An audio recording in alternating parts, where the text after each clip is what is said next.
Bismillahirrahmanirrahim. Assalamualaikum warahmatullahi wabarakatuh.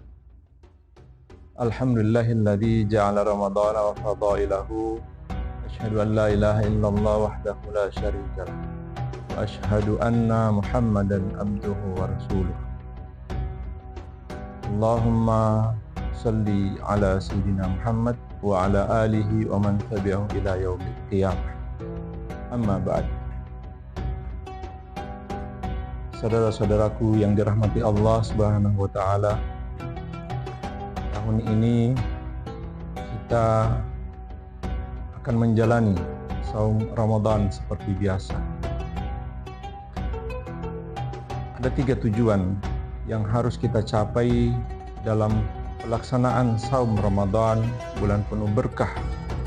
Yang pertama adalah menjadikan kita individu yang secara personal adalah individu yang bertakwa. Yang kedua, menjadikan kita individu yang memiliki kesalehan secara sosial. Dan yang ketiga adalah menjadikan kita sebagai orang yang bersyukur kepada Allah Subhanahu wa taala. Di dalam bulan Ramadan, kita juga mengenal adanya peristiwa diturunkannya Al-Quran pada Nabiullah Muhammad sallallahu alaihi wasallam. Al-Quran itu selain menjadi kitab suci dan pedoman utama kita, ia juga menjadi jembatan gaib antara kita dengan masa lalu kita dan antara kita sekarang dengan masa depan kita setelah dunia tidak ada, setelah alam barzakh, setelah padang mahsyar. Dari mana kita mengetahui bahwa dahulu ada seorang manusia menjadi raja, tetapi kemudian ia mengaku sebagai Tuhan? Kita ketahui dari Al-Quran. Dari mana kita ketahui bahwa ada surga dan ada neraka? Kita juga mengetahuinya dari Al-Quranul Karim. Secara umum, saudara-saudaraku seiman seakidah yang dirahmati Allah, Al-Quran itu mengandung 6 kandungan utama. Yang pertama adalah akidah atau tauhid.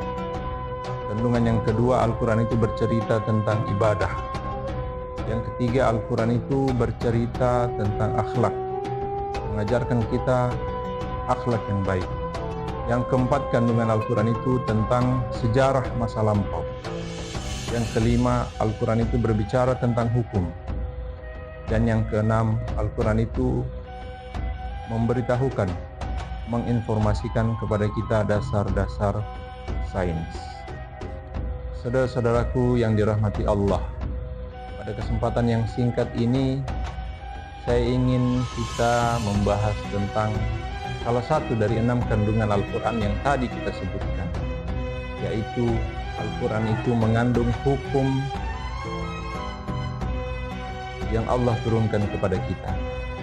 Di dalam Al-Quran banyak ayat yang berbicara tentang hukum, baik itu hukum pidana Islam maupun hukum perdata atau muamalah. Tetapi dari 2 jenis hukum ini, porsi terbanyak yang Allah ceritakan yang mengatur tentang kehidupan kita bukanlah tentang hukum pidana. Tapi sebagian besar hukum yang terdapat di dalam Al-Quran itu adalah hukum yang terkait dengan al-akhwal as-sahsiyah atau hukum keluarga dalam bahasa kita.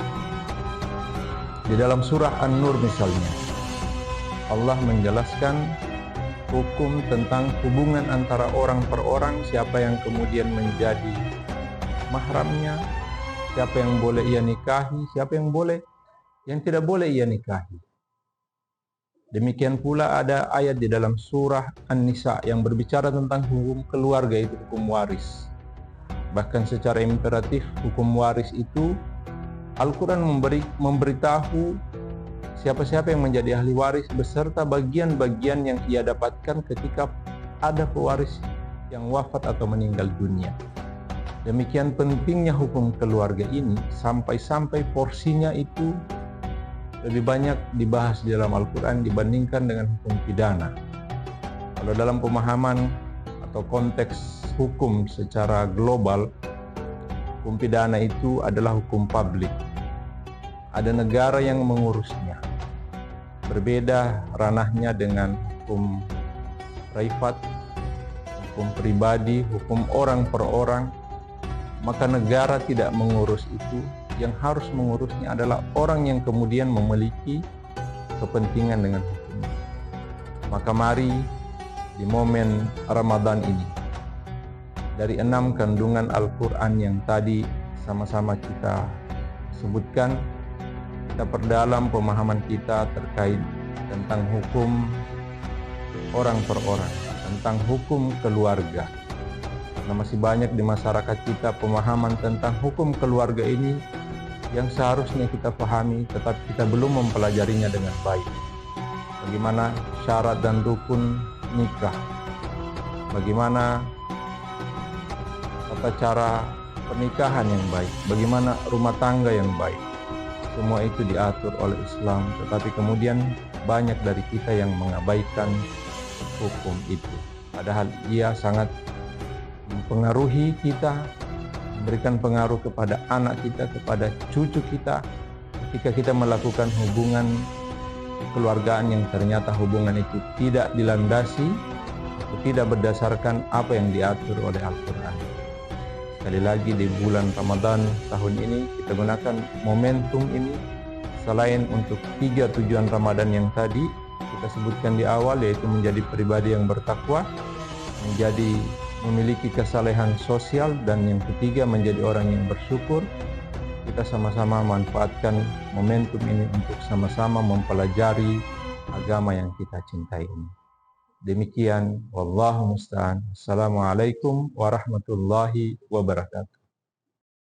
Nawaitu shawma ghadin an adai fardi ramadana hadhihi sanati lillahi ta'ala. Sahaja aku berpuasa esok hari untuk menunaikan fardu Ramadan tahun ini kerana Allah.